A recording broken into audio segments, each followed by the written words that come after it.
And we are live. What's going on, folks? Welcome to episode number 42 of the Nuclear Golf Podcast. My name is John. I'm the co-owner of Nuclear Golf and TW Legion. It's a little bit of a lighter night on staff for us. We got Hutch Bennett, one of our ambassadors, and Joey from Scheffler Fans. Fellas, bunch of stuff to get into tonight. Obviously, Matt Fitzpatrick won the DP World Tour Championship in Dubai over the weekend. It was an early start, obviously, over on the East Coast for anyone that was watching.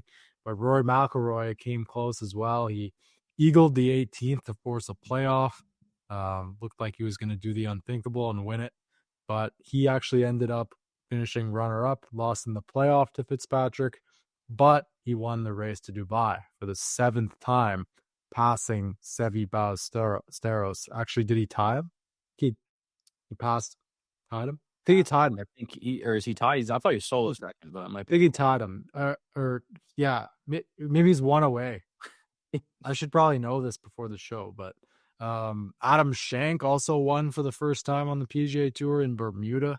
Some crazy weather conditions down there. Guys were hitting 5 irons like 125 yards and stuff like that. We've got a live golfer returning to the PGA Tour. The first time that a former live golfer is actually going to fully regain his PGA Tour card, and that will be Rory Cantor. Get into that a little bit more. Former Cleeks star. Hutch, I know you're a big Cleeks guy, so we'll chat about it. I'm a live guy, live enthusiast. Cleeks, though, as far as my order of merit, I guess I should say for them, Cleeks kind of down near the bottom. But I would love to see Anthony Kim back. I'll say that. All right. Justin Thomas has announced that he's had back surgery. Another topic that Hutch will be able to give us lots of insight on. It's a microdiscectomy. We'll get into it. Obviously, he's out of the Skins game that was taking place on Black Friday. So he's been replaced by Shane Lowry. So we'll just discuss JT, the outlook for him. Give our thoughts on the Internet Invitational. Tiger Woods spotting this past weekend. He's walking the golf course again. So not going to get too excited yet, but let the speculation begin. Around. He is walking around out there. It always kind of begins like this. So it looks like he might be coming back. Finally, our discussion post of the week. We're going to do a pretty loaded one here. If you could pick any 3 golf courses anywhere in the world and you only had 3 to play for the rest of your life, which 3 would you choose? So we'll give you our thoughts on that. Fellas, let's get into it. Hutch, Joey, how are you guys doing tonight? Good. Just to clarify, he surpassed Seve. So solo second behind Colin Montgomery. Seve had 6. Right. Rory secures his 7th. So by himself, just 1 back. All right. Hutch, what's going on? Oh, I'm good, man. I'm sympathizing with JT over here. I'm having some sympathy pains with him. Yeah, it's just tough. It's an epidemic. It's tough news. Like, you're seeing some younger guys with back issues. We'll get into it. It's tough. You're seeing younger guys like Zalatoris, JT. I mean, Tiger's obviously the older guy that's had issues with his. He's the poster child for back issues. Even the same hospital and everything, like these guys are all going to New York, the hospital for special surgery. A lot of athletes go there. I think it's like top tier doctors and everything like that. But start with Matt Fitzpatrick. Obviously won the DP World Tour Championship over the weekend, defeated Rory McIlroy in the playoff. I think he just made a par on the first playoff hole and Rory made a bogey. So pretty uneventful way to win it all in the playoff. But it's his 3rd time winning the DP World Tour Championship in Dubai. What's your thoughts on Fitzpatrick? Obviously a really good player, been solid for a very long time now.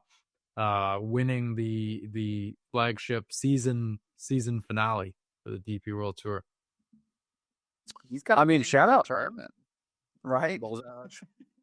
He's got a thing for that tournament, right? Like that's just his thing, dude. And the fact that we were here before the Ryder Cup, kind of pressing down on Fitzy. He wasn't the fan favorite to get in. He struggled earlier this year, so to kind of come around full swing, just cool to watch.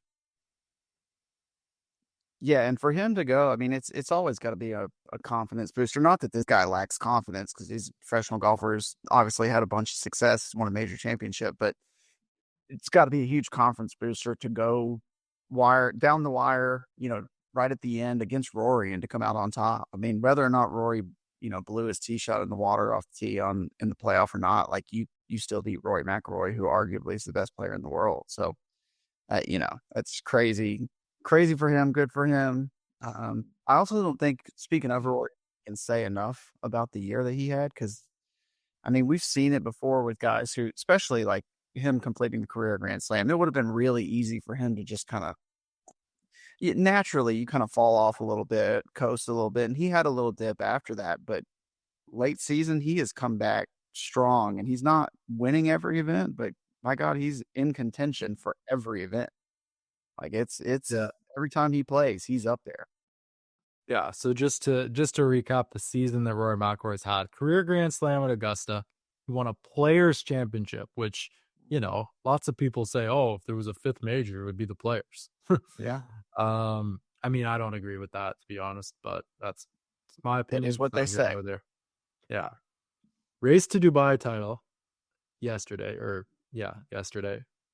and then was on the winning Ryder Cup team. He also won the Irish Open, which is national open for Ireland, and he won the AT&T Pebble Beach Pro-Am.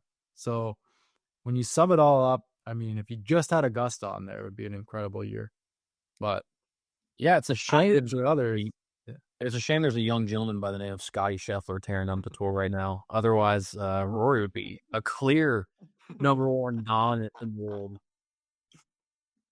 yeah, I mean, he's just been playing so well. Like you look at so I mean, he kind of started a little run in September after the Tour Championship, where he was playing more DP World Tour events. He won the Irish Open, as you said, John. That was in September. He got 20th at the BMW PGA, but that's with a final round 65. 26th in India in the middle of October. But then the last couple of weeks, like he T3 at Abu Dhabi last week, and then second, yesterday. So it's just kind of like he's just been on a roll. He obviously played pretty well at the Ryder Cup. You guys mentioned, like you mentioned, it's just been a crazy year for him. He shows no signs of slowing down. I would have expected more of a fall off, because the emotional weight off of his shoulders after Augusta was just like, it would have been natural to just kind of coast. And he even talked about it openly, about how, like, what's the motivation and blah, blah, blah, all that. For him to come back and put these results together, and not only that, to play this much, because this is the off season and he's still playing. yeah. So Yeah, now he he gets what, like a backloaded. month and a half till TGL starts? Yeah, he backloaded his schedule a little. Got quieter in the closing stages of the season for him, I would say. He took a few events off. But I mean, he's still right there at all of them. I mean, he ended up playing so many times in Europe and around the world. He played in India. Uh, right. He played the Irish Open. I mean, if you look at Scotty Scheffler's season, because naturally people are saying, like, who's the player of the year? I mean, you look at Rory's accolades, it's insane. But I mean, it took Scotty 9 events to get that first win this year after a bit of a slower start to the season, even though he was putting up top fives in, several events. And the Won the Hamptons. CJ Cup, Byron Nelson, won the PGA, he won the Memorial. He top 10 at the US Open, Travelers, Genesis Scottish. Then he won the Open, top 5 at the FedEx St. Jude. Then he won the BMW, top 4 at the Tour Championship. Then he won the Pro Tour.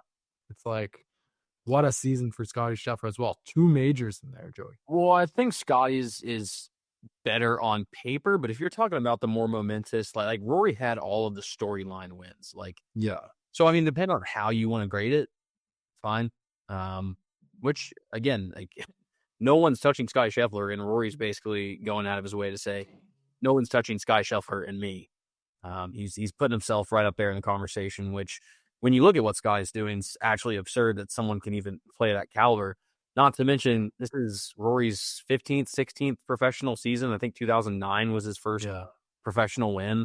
And the fact that he's just still going this hard at 35, 36, however old he is. I mean, it's absurd that he's persistently gone through ups and downs and peaks and troughs and still able to pull out a season like this. It's nuts. And I just counted too. Like, so he played 22 tour events, counting DP World Tour and PGA Tour. Rory did 23 if you count the Ryder Cup. So that's a relatively busy season. I mean, he's played 4 times or 5 times on the DP World Tour since October or September. Yeah. So it's just kind of, he's playing a lot more than you'd think. I think too, Joey, to your point about why I think Rory's wins are a little more momentous, aside from the career Grand Slam narrative, which is obviously a huge part of it, is that Rory's just a lot more vocal than Scotty is. Scotty just kind of shows about his business. He's a little quiet. Rory, on the other hand, is like, he's the face of the PGA Tour since Tiger's not around. He's that guy. If anybody has a question about the state of the PGA Tour, like, Rory's the guy they're talking to, and Rory's the one who's going to give his opinion on it, whether you like it or not. So I think that plays into it too, in my opinion, anyway. Yeah, Scotty's not really setting up storylines left and right. He's not laying eggs. He's just kind of going around. It's got to be something really big for there to be a huge storyline about it. But yeah, I definitely agree. Like getting arrested. 2 huge seasons from both those guys. Rory said that he's going to dial back the schedule a little bit here in the years going forward, which makes sense. I think he even suggested that his 2026 calendar is going to be a little bit lighter. I mean, I'm sure he's still going to be playing like 18, 19 events. When he says lighter, it means like 2 or 3 tournaments less. So we'll see. It'll be interesting to see.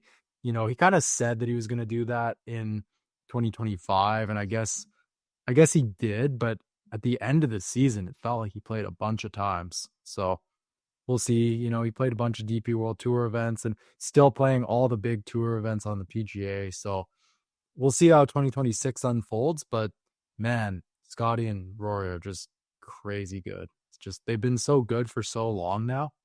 And just nobody's even close to them, really. If you think about it, nobody's really close to those two guys. So it'll be interesting to see how things kind of unfold for 2026. We'll see if any other top tier players kind of take golf, take the storyline in some way, like get a few wins racked up or whatever it may be at the majors. We'll see. But yeah, impressive stuff from those guys. Adam Schenk won for the first time on the PGA Tour after 200 and something starts, like 260 starts or something I read. Down in Bermuda, where it's basically a patch of land in the middle of the ocean. Like, I've been to Bermuda twice. It's so windy. It's insanely windy. I mean, it's just blowing in every direction, right? You got a wind out. Flex there, John. Yeah, I've been there a couple times. Cruises. He just casually dropped, like, I go to Bermuda every now and then. I've been a few times to Myrtle. I've never been to Bermuda. I've been to Myrtle Beach, yeah. Yeah, a couple trips down to Bermuda from Boston. Cruise out of Boston down to Bermuda and back. So I was just flexing on us. But yeah, the wind was absurd. I was watching on Sunday. I forgot that they had, I guess they moved the tee times up. Because I mean, I was already up. I was on Central Time visiting. Yeah. So I was already readjusting to the 8:30 Spain game for NFL, and then for the later NFL games, I popped over and they were on like 16. But yeah, I mean, he was having to hit punch shots left and right. I think I saw that clip of him having hit the 5-iron from, I don't want Boston. Yeah, something like that. And I mean, he hit a nice old punch shot and still came up short. So it was crazy. Yeah, I didn't tune in for much of it, but I did see some of the highlights with the punches. They were hitting like less than punches. They were like ground balls. Yeah, roll the ball up there. Yeah, crazy. Got some news over the weekend. I mean, Laurie Cantor, this guy was on the Live Tour previously. He was with Live in the inaugural season in 2022. Then he was on there as a reserve, I believe, after that. And then played some DP World Tour events starting in 2024. But he's actually really come back to the DP World Tour and played really, really well. He finished in the top 10 on the DP World Tour standings for the 2025 season. And if you finish inside the top 10, there's a pathway over to the PGA Tour for a full status. So he's regained PGA Tour status. He's going to become the first former Live golfer to regain full status on the PGA Tour. So a bit of a watershed moment for guys that have gone over there and are looking to come back. If you play well, you can. He also has already played on the PGA Tour after going to live as well, right? He played the Players Championship this year. So he's going to be back on the PGA Tour. Hutch, what are your thoughts on that? Is that just something that should be a natural progression for the guys that kind of filter their way out from live? Or, I mean, obviously he qualified his way back, right? Yeah, you should have options. I mean, if you're relegated from live or whatever, which I know we're not going to touch on that too much, but like Henrik Stenson, isn't it Henrik Stenson who's going back to the CP World Tour? Yeah. So Today. Yeah. So, I mean, there should definitely be, you shouldn't be in a position where it's like, oh, you played live, so now you're off live, now you can't play professional golf. Like that's stupid and that's silly. You're keeping guys from making a living. If you're good enough to be there, he obviously went out and earned his way back in. I mean, he'd been playing the DP World Tour for a couple of years now. He won in Germany last year. It's good for him. I think it's a natural progression, but as far as like getting back on the PGA Tour, like the whole reason he's able to come back is because he was not a member before, correct? Like, so he wasn't subject to suspension like everybody else is? Yeah. I'm talking about Cantor. Yeah, Cantor. Yeah. Because he was never a full-fledged member, he wasn't subject to suspension. Am I I understanding don't that think correct? he had to resign his membership when he went to live, right? Yeah, that would make sense. I mean, yeah, it's interesting. We'll kind of see how it transpires with other guys too, because there's going to be other guys where this is going to happen here going forward. Henrik Stenson today was revealed by Bunkered that he is going to be returning to the DP World Tour. He's been on live since its inception. He was relegated this year, didn't just relegated out, didn't make it through. I think Poulter made it through and he didn't. He's apparently reportedly paid over £1 million, British pounds, in fines. The DP World Tour. So I believe Liv has stopped paying fines or is going to be stopping paying fines. So I'm not sure if he just squeaked in with getting. I mean, he's relegated, so they probably did not pay the remainder of his fines, I would imagine. He probably had to pay those off himself.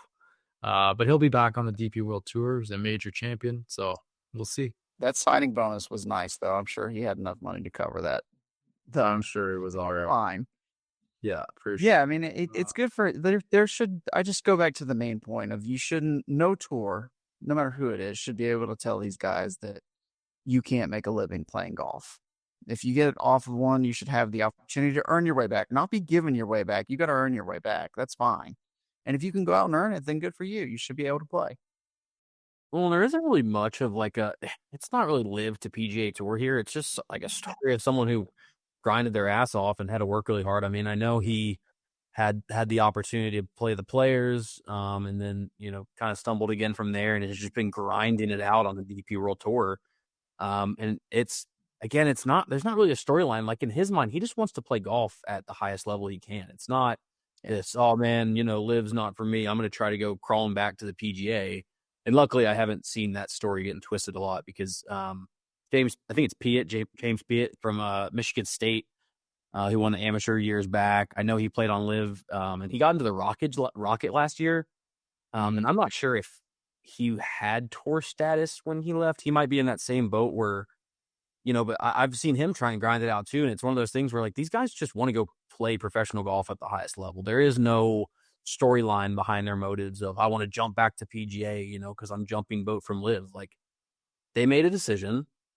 They've made a stumble and they want to work their ass off to get back and play golf at a high level. So nothing but respect for them because that's a grind. Yeah. Piet, I believe, was a sponsor's exemption, right? He was a Detroit guy. Yeah. He was a sponsor exemption to the Rocket, but I'm saying like I'm not like he's in that same boat where I don't think he's actively on live anymore. He's just trying to grind out World Tour events for Asian. That's a great point, Joey. Like it literally is just that. These guys are just trying to play golf at the highest level. I don't think there's any like, particularly with like the fringe guys, maybe your top tier guys, there's a sense of loyalty or whatever, but the fringe guys are just, we just want to play. Like, I don't care where it is. Just let me play.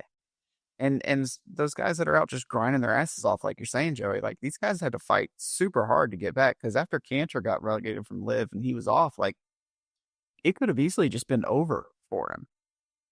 But like you said, Joey, he got back to it. He worked hard, and then he ended up winning in Germany, got into the players, and then he ended up, getting his status back on PGA Tour. So we'll see him a lot more this year, in addition to playing the DP World Tour, which he's already going to be doing anyway. Yeah. Now, Justin Thomas has announced that he's had back surgery. This is something that I was not expecting, to be honest with you. I did not see this one coming.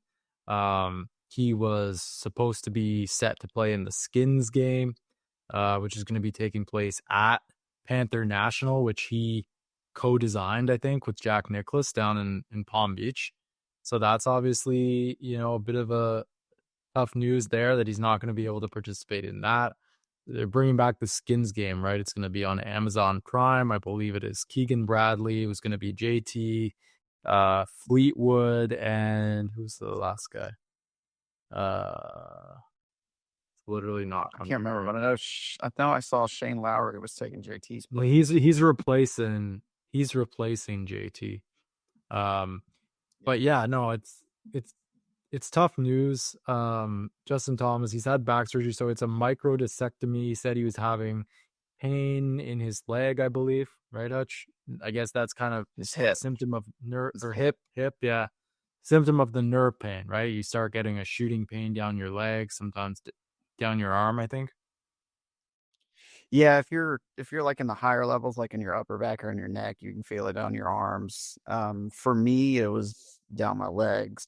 I don't know what level. I don't think it's been reported what level Justin had his surgery at, but I know what his next few weeks are going to look like, and he's not going to be doing a whole bunch of anything really. I mean, you could see him standing up. He probably posted that video from, I don't know if he said exactly which day he had surgery, but it was probably the same day. Cause I mean, you wake up and you're mobile, you can walk around, you can do whatever you want, except for bend over, lift things up, exert yourself, twist, turn. I know he had the surgery on Thursday, I believe, and then Friday afternoon he put out the video. Friday night. Yeah. Oh, yeah, about the day later. But he was likely feeling relatively normal. It's just those first few weeks are just a whole bunch of rest and nothing really. Like there's not a ton that you can do. As we were seeing this, like tomorrow, I'll hit 6 weeks from mine. So that's just kind of like, I'm just now getting into the point where I should be getting cleared to do some things. We'll see how that goes later this week. But for him, he'll be resting. He'll start rehabbing as quick as he's able to, and I'm sure he'll be back before too long. I don't think, Ryan, I wish he was here because he's the JT guy, but I certainly don't think that the Masters is too far out. Like, he should be able to be there for that. That shouldn't be an issue at all. Yeah, I just hope it's kind of, and obviously you don't even want to say it and put it out there, but you just want this to be a one and done and get the fix and be good, because obviously with back injuries, there is a higher chance of just a domino effect of more compiling injuries. So, you really want to see him just take the time, get healthy from this one. Don't try to bounce back too quick. Take a page out of Tiger's notebook. He's obviously a close friend and probably getting some sound advice. But yeah, just take the time on this one, because JT still has a lot of good golf left in him, and I hate to see him, kind of let back falter that. And I can say this too, like my surgeon at least told me that if I'm going to continue to play golf, like I'm certainly going to be more susceptible to the disc kind of poking out again, or what's left of it. Cause that's what microdiscectomy is, just them removing part of the disc that's pushing on the nerves. So you're more susceptible to that kind of popping out again. He essentially told me in no uncertain terms that I'll have this surgery more than once. So it could, and especially I'm not swinging nearly as much as JT is, so it could be likely that he has to have it again. Could be part of the reason why Tiger's had to have it so many times. Like it is what it is. It's acceptable risk, and you just know that you've got to recover for 3 or 5 months after the fact, and then you'll be back to relatively normal. I mentioned the Skins game, which is taking place on November 28th. At Panther National. It's Lowry now replacing JT, and then Keegan Bradley, Tommy Fleetwood, and Xander. So those are the 4 guys. I'm not sure how many people are going to tune in. Definitely intrigued. We're tuning in. It's at 9 a.m. on Black Friday. So it's coming on before a lot of the other sports are on for the day. So kind of an interesting time slot there, but I think they're trying to tap into the nostalgia aspect of it. We haven't seen the skins format in a very long time. I think every guy starts out with $1 million, then they go up or down from there. So Are they playing a hole 18, or are they just doing like some of some of the matches that they've had? They've made them like 12 holes. yeah, I think I'm not I'm looking positive now. on that. I think it's like Actually, it doesn't say. So I guess they'll play 18. probably, I would imagine. Be interesting. We'll see how it is. Yeah, it's an 18-hole match. So, all right. I mean, I'll watch. Cool. Day after Thanksgiving, I'll probably have. Well, there's like times where it's like the TV's just kind of on. So, I mean, you wake up and maybe you got some sports queued up between Thanksgiving and that whole weekend. So you're like, if there's sports, I'm turning it on. So I'm sure it'll, what you said, John, kind of a nostalgia factor there. They're getting it in before football starts on Black Friday. That's what they're doing. Smart. Yeah. All right. Internet Invitational. Curious to hear your guys' thoughts on it. I know, it's kind of, tragic news that Beef passed away, right? And, we didn't know this at the time of his passing. When they launched this series, we had the whole, like, this is in memoriam to Beef. Like at the beginning of the first episode, they had a little thing about Beef and like how he's passed away, and this is kind of tribute to him, right? But now we actually have learned that Beef and his team have actually won the Internet Invitational, which is, even more stunning because I mean these guys won some pretty good money. I believe I think it was 600,000 a guy, something like that. I think they split $1 million. I think But then he got his skins too. Didn't they raise it to 2 million? Like they doubled the money or something? I know it's like Dave was trying to double stuff all the time and nobody would take him up on the offer. What kept happening? $1 million? Quick. I think it did, but I'll look real quick. Well, like either way, $300,000 or $600,000 for someone like that is like a big amount of money. But I mean, since the Internet Invitational is concluded, they've announced a scholarship fund, I believe, in his name. So they're doing good things with it all. But did you guys happen to watch the entire Internet Invitational? Like, it's not a small commitment to get into this, right? Yeah. No, I did watch it. I watched all of it. I don't know how that was feasible. What was it? It ended up being like 5 or 6. Is it 6 parts? 6 parts. 6 parts. 5. I mean, and they were so long. I mean, it was one of those where you kind of had to bounce around. Like I would still be watching. I'd probably be on episode 2 if I genuinely try to chunk it out. And then you see clips online, so you're like, okay, well, I can kind of tell who's left. So you kind of like skip through some video and go to like the last couple holes. But even then, like the way, I mean, it was a really well set up event. I was kind of surprised for how. I mean, I know there was a lot of work that went into this. Barstool and Bob Sports and everyone involved probably threw a bunch of money and effort and team members into it. So I know it was a grind on the back end, but the final product was really impressive. The way they staggered it, all the media. I think we all saw the Twitter picture of like the back room of the editing, just mayhem. Like I don't even know how someone can do that, but really good production. I don't know how you're going to top that moving forward. I think you kind of set the scale really high. But I'm sure they're already, storyboarding something probably for next year or the next couple of years to attack it again. Yeah, one big story that came out, last week, I guess it was, when the finale dropped, was this cheating allegations. Paige Spiranek accused of adjusting her lie or matting down some rough around her lie, prompted her to be in tears. She's saying, I never would cheat and whatever. So did you guys see that? Was that just a little bit overblown for the cameras, or what are your thoughts on that? I don't think it would have been as bad for her had she not said what she said on the first hole. There was a putt that wasn't given, and she was like, well, obviously you've never played much competitive golf before. And then we get a few holes later, and she's very clearly breaking the rules. Which I don't think it would have been as bad for her otherwise. She certainly was crying. The slope gate or whatever you want to call it, that was a much bigger issue that got turned into a whole thing. And it was unfortunate because I love the Internet Invitational, the whole event. So you got like I watched all of it. It was fantastic. I think the last episode, some of the magic kind of got taken out of it because of the just cheating left and right, and were they cheating or were they not? And that just felt like the whole last episode was that. But all in all, like you say, Joe, it was just a wonderful event. I know they're going to do it again next year. You're talking about a Barstool production, so you knew the drama was going to be there. And They had to their advantage, that's the one thing that they do excellently is stage drama. And it worked well.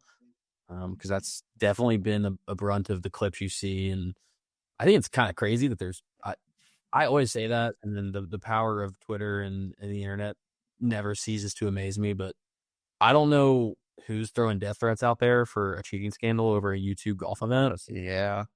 But that's I don't know. I can't try to put my mind inside the head of some Twitter burnerverse kid that's like 18 just with nothing better to do on their lonely nights. But yeah, just crazy. Other than that, all around a really well polished product, and definitely a success for pretty much everybody involved team wise.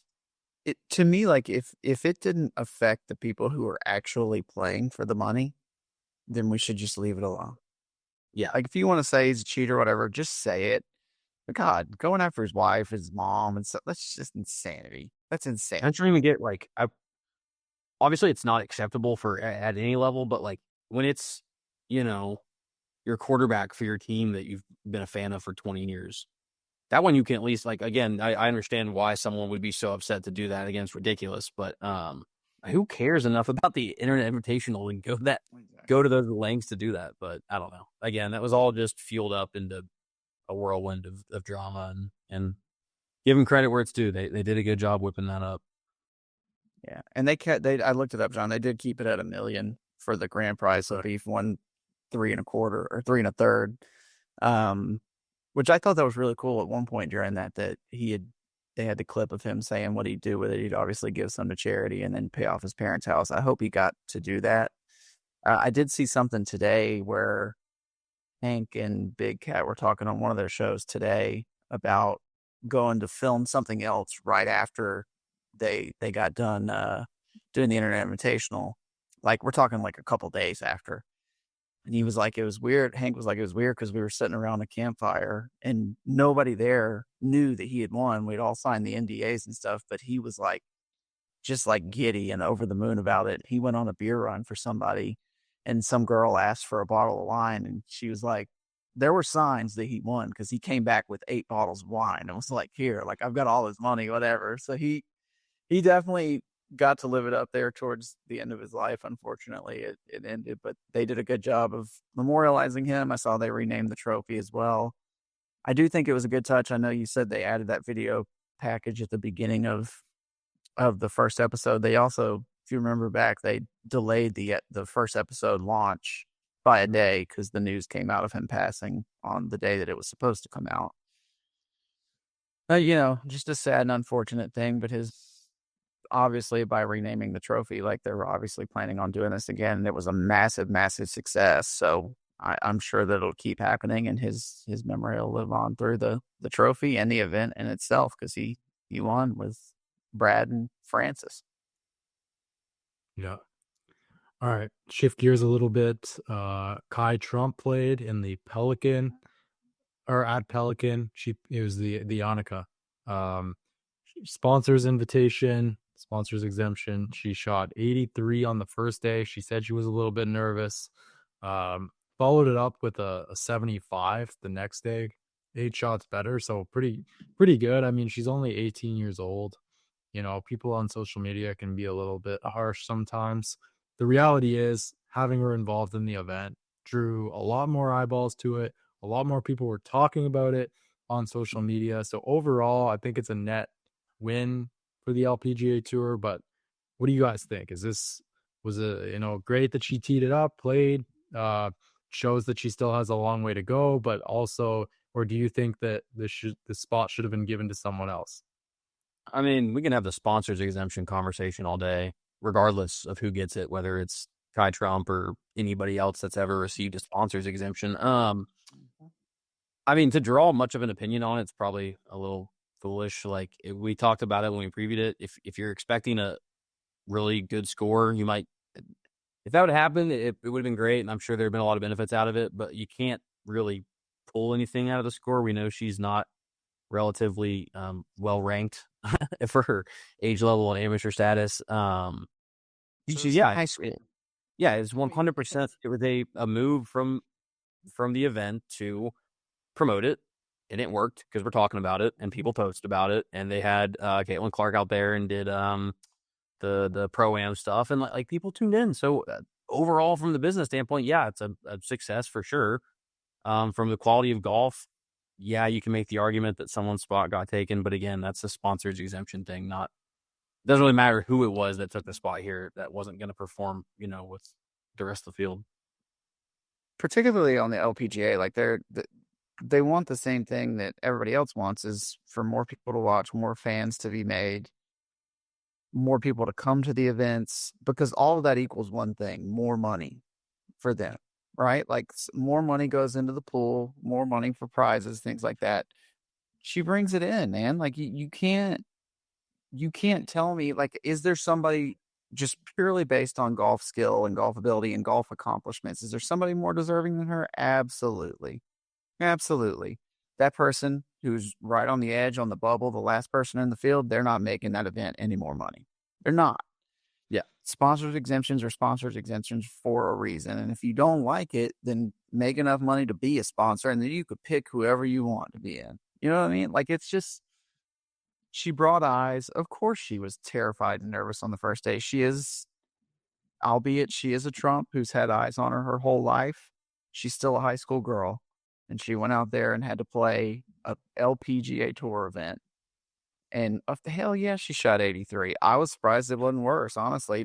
It's not a reflection of my opinion on her skill, but I think I told you guys that she might shoot 88 or something like that. Like 75 after day one, coming back out there and shooting a 75 is like, to dial it back in. If she would have went 75, 83, I'd be like, you know what?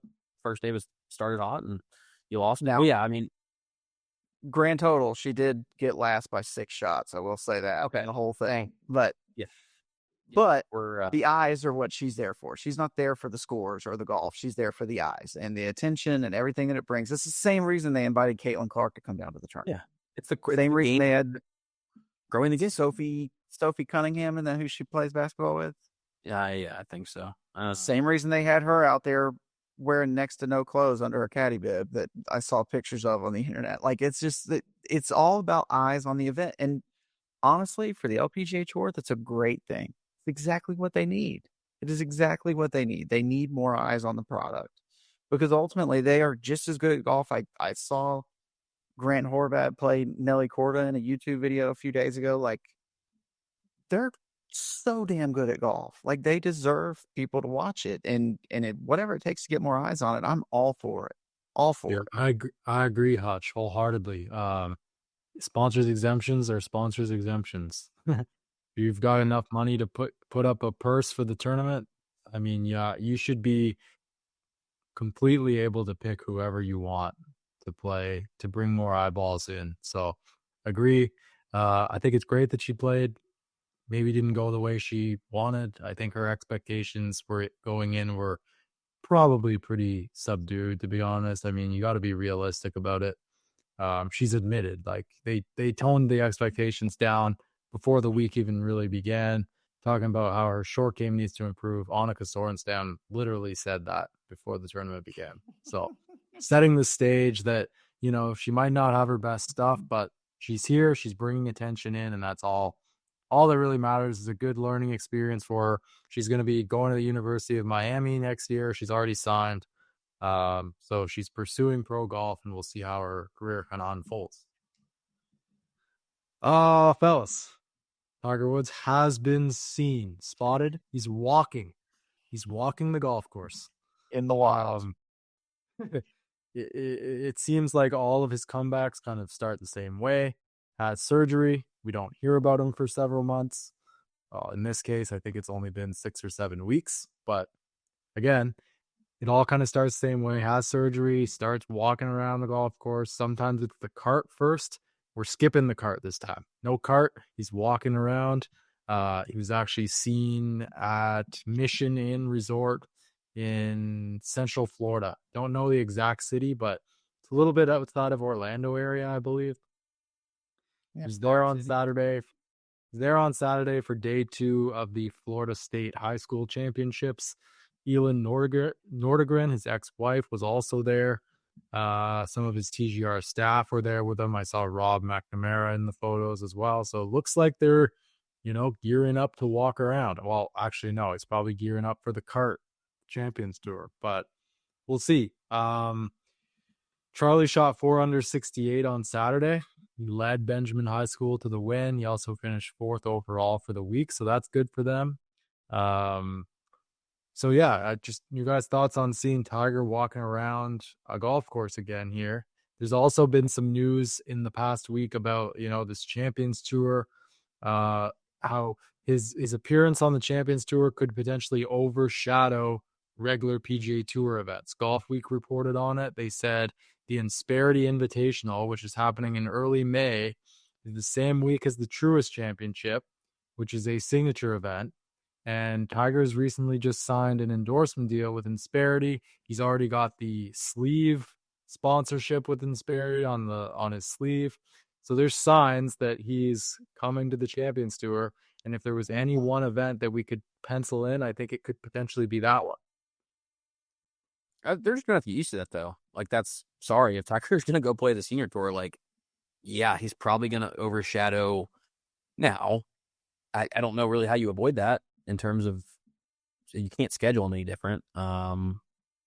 But yeah, welcome to the product of Tiger Woods still playing professional golf on television and in person. So yeah, you're not nobody who's a fan of golf can complain about that, right? Like, we've been sitting here for the last 3 years, it feels like, just begging for him to play a little bit. And this is 100% a corporate complaint. No viewers like, oh man, I gotta flip over channels to go watch Tiger play or just not watch. Yeah, and like particularly on the Insperity point, like we don't even know for sure that he's playing there. Like he could up and decide he's going to play the Truist. You know what I'm saying? Like, I mean, it's we don't even know that that's happening. We do know that the Champions Tour looks likely at some point in 2026 if he's able to get back to competitive golf, which it certainly appears that he is. I mean, we're coming off of, I know you say it's been like 6 or 7 weeks since the surgery, John, but like since we've seen him play, like we've had 2 surgeries since then. Like we've had the Achilles, which feels like just yesterday, but also in the same breath feels like it was years ago.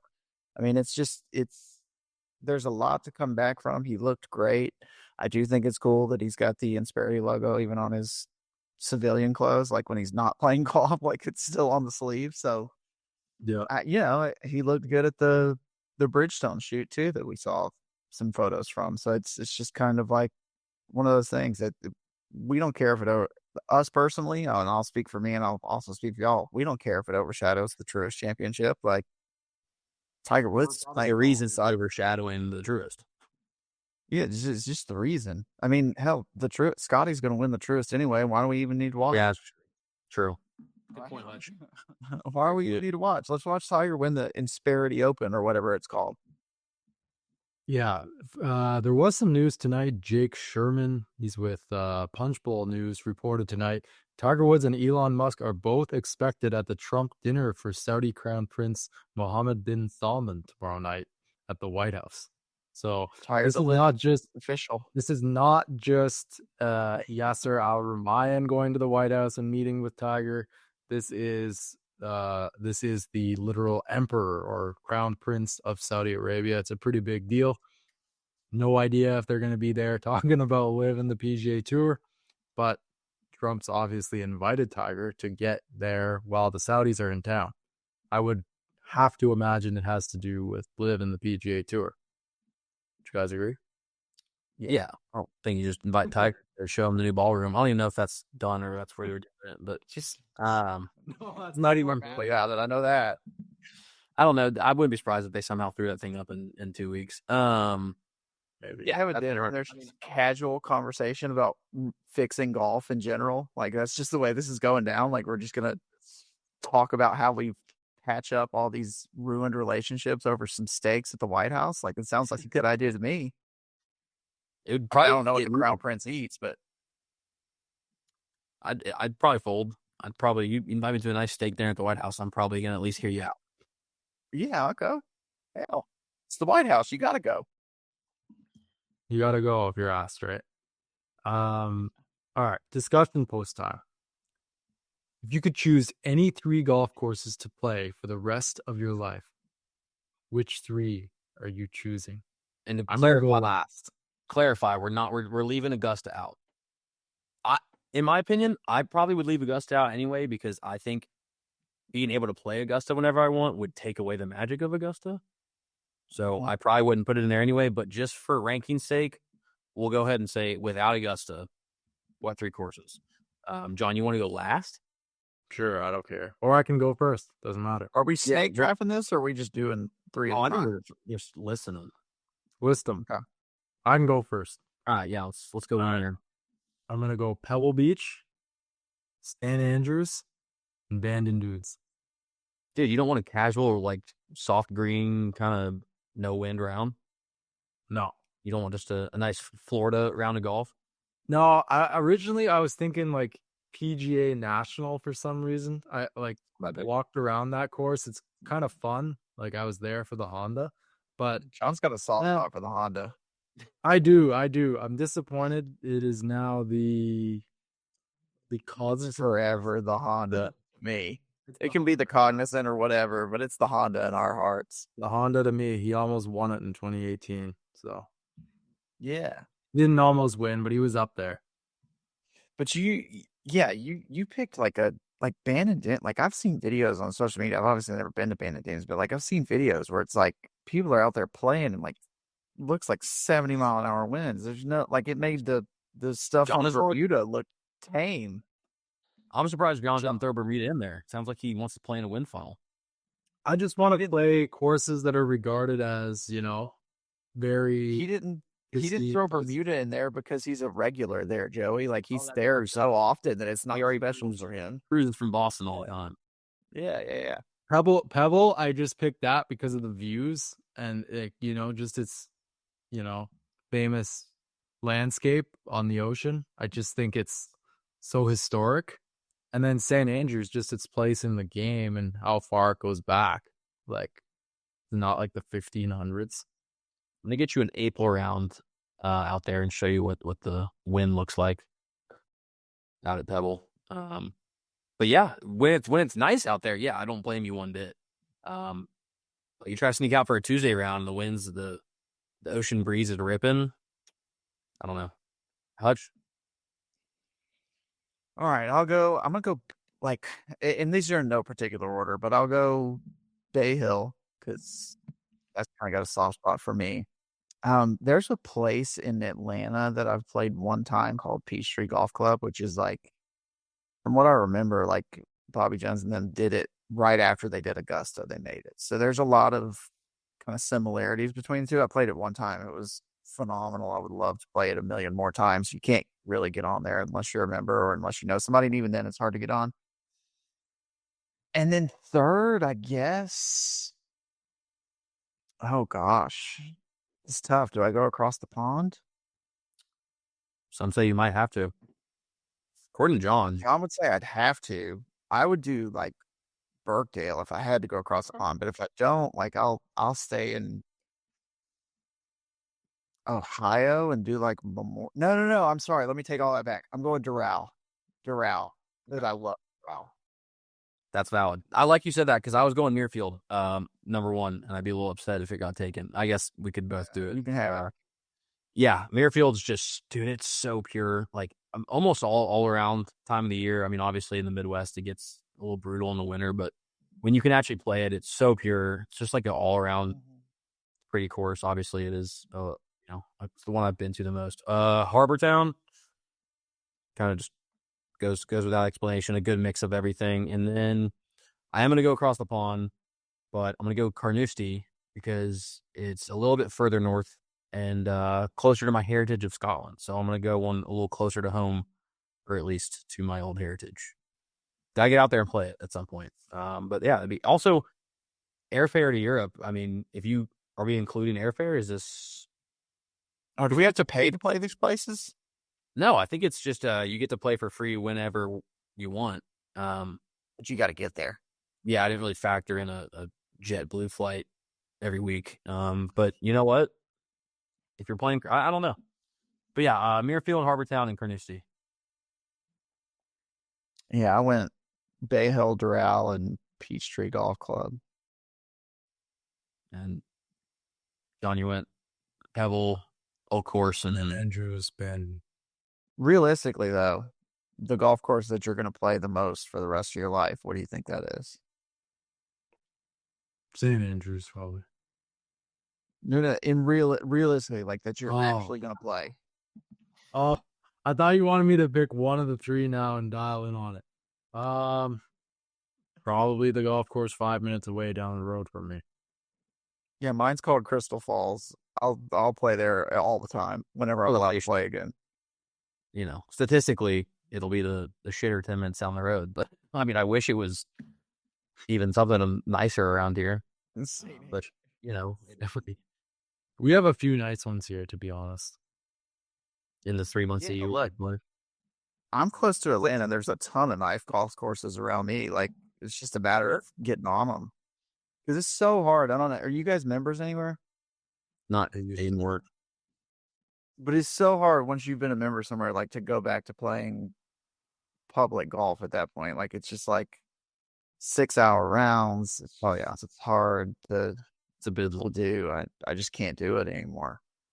I feel like a snob, like an elitist. That's such a the people like an elitist piece of shit snob, but that's just reality for me right now. Like go back to that. It is a tough, in fairness, that's a tough, like if you're a member at a course, and again, this isn't like it can be any course or even somewhere where you play consistently that's a little bit more elevated and nicer. It doesn't even have to be a membership. When you like go to college or start playing with some hacks that are just shooting 115 and shanking 15 balls and you got a group of 7 in front of you, like you're getting a whole different, like it's a whole different sphere and world of golf. And then you know what? You stick with it long enough, you start to like it and fall back in love with the barefoot rounds out there. 6 hours, 6 carts, you know.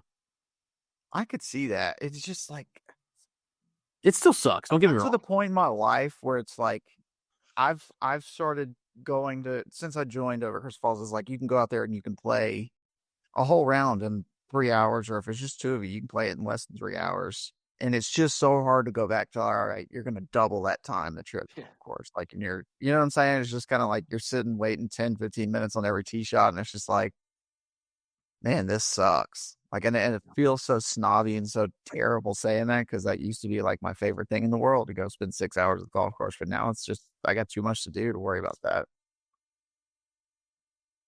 Crazy. All right, fellas. I think we're going to wrap it up there. Been a great episode, number 42. You can find our show on Apple Podcasts, Spotify, and Amazon Music. Be sure to subscribe right here on YouTube as well. If you're looking to watch the full-length video episodes every week. We will be back next week for episode number 43. Hope everyone has a great rest of their evening. And we will see you on the next episode of the Nuclear Golf Podcast.